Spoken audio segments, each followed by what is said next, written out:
சாமியை கும்பிட முடியலையா? சாமியே கும்பிட முடியல. சாமியை கும்பிட்டாலும் ஒரு சில உடலுக்கும் மனசுக்கும் ஒரு சில இடையூறு வருது. தெய்வத்தை வணங்க முடியல, கும்பிட முடியல.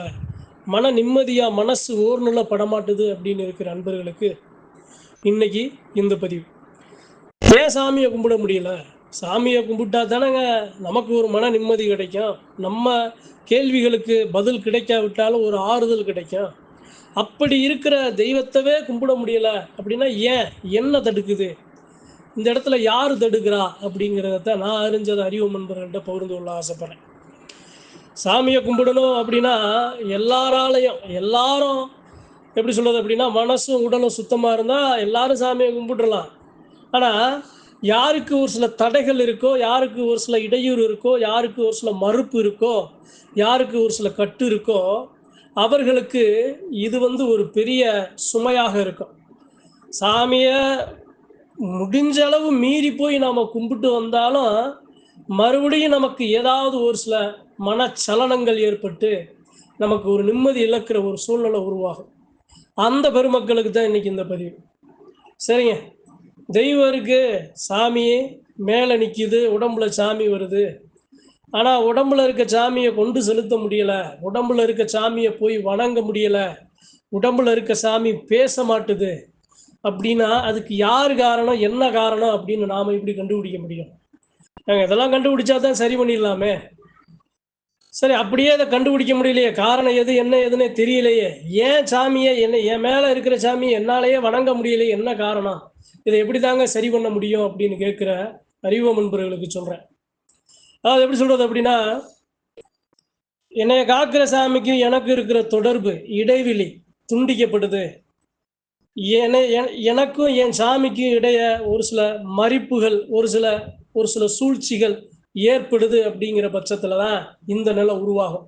ஏன்னா சாமியை யார் நினைச்சாலும் நாம் சரியாக இருந்தோம் அப்படின்னா நாம் போய் சாமியை கும்பிட முடியும். ஆனால் ஒரு சாமி ஆடினாலேயே அந்த சாமியை போய் கும்பிட முடியலங்கிற பட்சத்தில் ஏதோ ஒரு சில விஷயங்கள் நம்மை சாடி நிற்கிது அப்படிங்கிறத நாம் புரிஞ்சுக்கணும். சரி, அதை எப்படி சரி பண்ணுறது? இல்லைங்க, நேற்று போனேன், நல்லா சாமியை கும்பிட்டு வந்தேன், ஆனால் என்னன்னு தெரியல, இன்னைக்கு மனசு ஒரு மாதிரியாக இருக்குது, அந்த சாமியை நேற்று கும்பிட்ட சாமியை இன்னைக்கு கும்பிட முடியலை அப்படிங்கிற மாதிரி சொல்கிறேன். ஒரு சில பெருமக்களுக்கு சொல்கிறேன், அதை எப்படி சரி பண்ண முடியும்?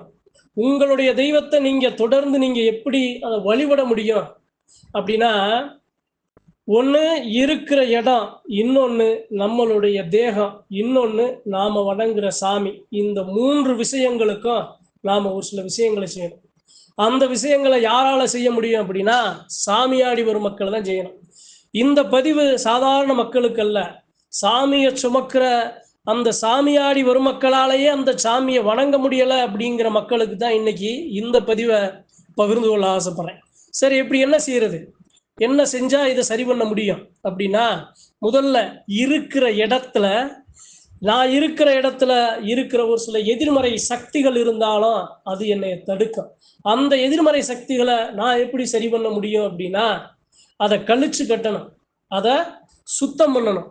அதை எப்படி சுத்தம் பண்ண முடியும்? நான் இருக்கிற இடத்துல என்னை சுற்றி இருக்கிற ஒரு சில எதிர்மறை சக்திகளை நான் எப்படி சுத்தம் பண்ண முடியும் அப்படின்னா, நல்லா ஒரு புண்ணிய ஸ்தலத்தில் போய் வீடு வாசலை சுத்தம் பண்ணி கொத்தம் கோமியம் தொளிச்சு, தர்ப்ப புல் இருக்கு பாருங்க, யாகங்களுக்கு வளர்ப்பாங்கள்ல தர்ப்ப, அந்த தர்ப்பைய அதனுடைய வாசத்தை வீட்டில் காட்டி இருக்கிற இடத்த நாம சுத்தம் செய்ய முடியும். சரி, இது ஒண்ணு.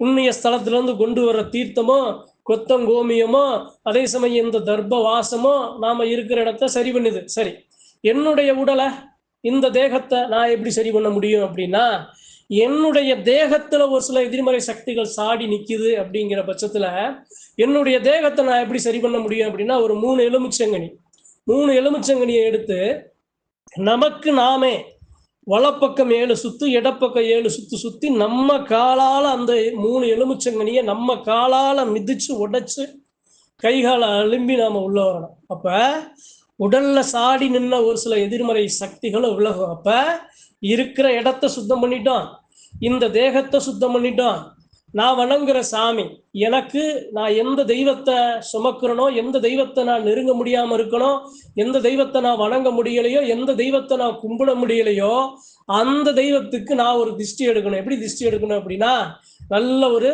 வெள்ளை பூசணி வாங்கி, அந்த பூசணியில இது ஒரு தடவை செய்ய, அதாவது மனுஷனுக்கு சரி, ஆனா சாமிக்கு ஒரு தடவை செஞ்சா சரியாகுமா? இல்ல, ஒரு தடவைக்கு 3 தடவை செய்யணும். முதல் நாள் ஒரு வெள்ளை பூசணி எடுத்து பச்சையா அந்த பூசணிய நாம இருக்கிற எல்லையில நம்ம தெய்வத்தை நினைச்சு சுத்தி வெளியே உடைக்கணும். 2வது நாள் அதே பூசணியில ஒரு சூடத்தை வச்சு அந்த சாமியையும் சரி, நம்மளையும் சரி, இருக்கிற வீட்டையும் சரி சுத்தி வெளியே முச்சந்தில உடைக்கணும். 3வது நாள் அதே அந்த பூசணியை எடுத்து 4ஆக கீறி உள்ள கொஞ்சோண்டு குங்குமம் வச்சு வீடை சுத்தி வெளியே போய் உடைச்சு விடணும். 4வது நாள் அதே பூசணிய 2ஆ அறுத்து, ஒரு பூசணியில நல்லா குங்குமத்தையும் ஒரு பூசணியில நல்லா மஞ்சளையும் வச்சு நம்ம வீட்டு வாசல்ல 2 பக்கமும், இல்ல அப்படின்னா கன்னி மூலை ஈசானி மூலையில நம்ம வைக்கும்போது உடல்ல இருக்கிற எதிர்மறை சக்திகள், அதே சமயம் வீட்டுல இருக்கிற இடத்துல இருக்கிற எதிர்மறை சக்திகள், நாம வணங்குற தெய்வத்துக்கும் நமக்கு இருக்கிற மதிப்பை உருவாக்கி கொடுக்கிற ஒரு சில எதிர்மறை சக்திகள் எல்லாமே இந்த விஷயங்களால சரி பண்ண முடியும். இத யாரால சரி பண்ண முடியும்னா, நாம நம்மளைத்தான் நாமளே சரி பண்ணி கொள்ள முடியும்.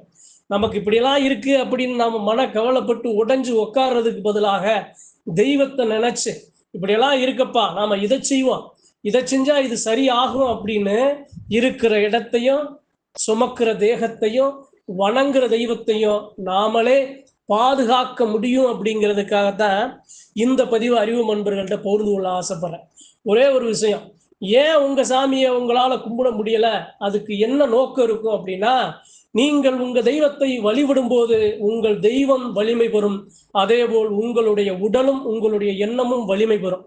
அதை வலிமை பெற விடக்கூடாது, உங்க தெய்வத்தை வலிமை பெற விடக்கூடாது, உங்களை வலிமை பெற விடக்கூடாது, உங்களை முடக்கணும் அப்படிங்கிற ஒரு நோக்கம்தான் உங்க சாமியை நீங்க கும்பிடும் போதெல்லாம் உங்களுக்கு ஏற்படுற தடங்கள், உங்க மனசுல ஏற்படுற சலனம், அதை உடைக்கணும். அதை யாரால உடைக்க முடியும்? உங்களுக்குள்ள இருக்கிற ஆற்றல், அந்த மனித ஆற்றல், அந்த ஆற்றலை தொட்டு நின்றுச்சுல அந்த சாமி உங்களுக்கு கூட நிற்கும். அப்ப இதையெல்லாம் நீங்க செஞ்சு பாருங்க. ஒரு தடவைக்கு 2 தடவை இல்லை, 3 தடவை தொடர்ந்து நீங்க செஞ்சு பாருங்க. கண்டிப்பாக உங்களுடைய தெய்வத்தை நீங்கள் கண்டிப்பாக வணங்க முடியும். நினைத்த கணம் உங்களால் எண்ணத்தையும் மனசையும் அதே சமயம் ஒருநிலைப்படுத்தி உங்க சாமியை வணங்க முடியும். உங்க தெய்வம் உங்ககிட்ட பேச வைக்க முடியும். உங்களுடைய தெய்வத்துக்கு நீங்க நினைத்தார்போல் அந்த தெய்வத்தை கண்ணழகு பார்க்க முடியும். உடல்ல இருக்கிற பிரச்சனைகளையும் தீர்க்க முடியும், இருக்கிற இடத்துல இருக்கிற பிரச்சனைகளையும் தீர்க்க முடியும். இதெல்லாம் யார் சொல்லி கொடுத்த சாங்கியம் அது எல்லாமே அப்படின்னா, நம்மளுடைய முன்னோர்கள், நம்மளுடைய சாமியாடி வரும் மக்கள். நம்மை நாம் எப்படி பாதுகாக்கணும், இடத்தை எப்படி பாதுகாக்கணும், தேகத்தை எப்படி பாதுகாக்கணும், ஏன் அந்த எலுமிச்சங்கனியை நம்மளை சுத்தி நம்ம காலால சரி பண்ணணும், நம்ம காலால மிதிக்கணும் அப்படிங்கிற பட்சத்துல உடலை சுத்தம் பண்ணி நாம குளிக்கிறோம். நம்மளுடைய அழுக்கை எப்படி நம்மளுடைய உடல் சுத்தம் பண்ணி கொடுக்குதோ அதே மாதிரி உடல்ல இருக்கிற அந்த எதிர்மறை சக்தியை நம்மளே அதை விலக்கி சுத்தம் பண்ணி அகற்றுறதுக்கு தான் நம்ம காலாலேயே மிதிச்சு அதை கைகால அலும்பி நாம உள்ள வரணும்னு சொல்றது. அப்ப இந்த 3 விஷயங்களை ஒரு தடவை செஞ்சு பாருங்களேன், உங்களுக்கு ஒரு பெரிய மாற்றம் ஏற்படும். தெய்வத்தை நீங்க எப்போது வேண்டுமானாலும் நினைத்த கணம் நீங்க வணங்க முடியும்.